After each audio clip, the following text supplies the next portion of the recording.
night I was arrested, I was terrified because I had fallen for all of the Western propaganda that these were brutal, evil men who hated women. So I really didn't think that I was going to see the sunset that night. I just thought, this is the end for me.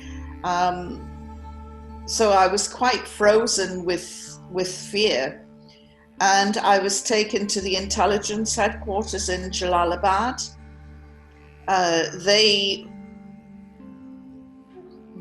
Because of their limited knowledge, I mean, their knowledge of me was as limited as my knowledge of them in cultural terms. And they thought I was an American spy because they didn't recognize my accent.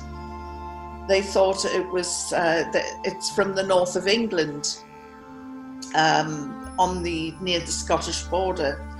And I tried to tell them we don't all speak like the Queen.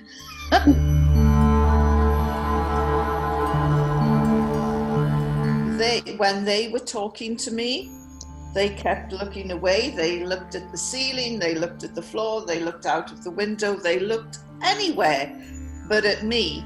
And I just thought, they can't look me in the eye because they know that they're going to kill me and they're feeling too guilty. When, of course, I learned later that they were showing me respect by not staring at me. So it was a real clash of cultures. They didn't understand me. I didn't understand them. I was extremely fearful. And so once I became accustomed to the idea they're going to kill me, the biggest fear then was, will they torture me? Will they rape me? Will they abuse me? And so that was my next biggest fear. So I just thought, if I'm the prisoner from hell, they'll just take me outside and shoot me, and then that'll be the finish. It'll be over. And I'll go from being prisoner to being dead, and at least I'll miss out all the middle bits. And so that was my strategy.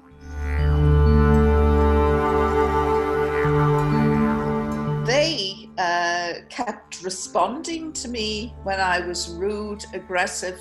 I threw things at them, I spat at them. They kept saying, "Why are you behaving like this? You were our guest. We want you to be happy." And I'm thinking, why are they acting like this? They're supposed to be evil and brutal. This is obviously a game that they're playing, you know, like a cat and a mouse. They're going to let me think that they're really nice, and then at the last minute the claws will come out. So throughout the whole experience, I don't think we came to one understanding with each other. But in truth, they never laid a finger on me.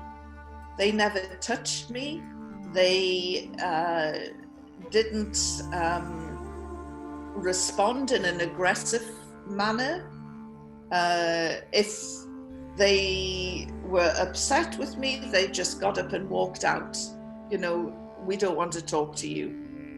And so it was not what I expected. I'm sure I wasn't what they expected. At the Sunday Express, her employers insist she's a bona fide journalist who only entered Afghanistan to report on the humanitarian situation. And after 11 days, I was released on humanitarian grounds, even after the war had started. And I don't know who was happier when I walked back into Pakistan, whether they were glad to see the back of me or I was happier just to get away from them.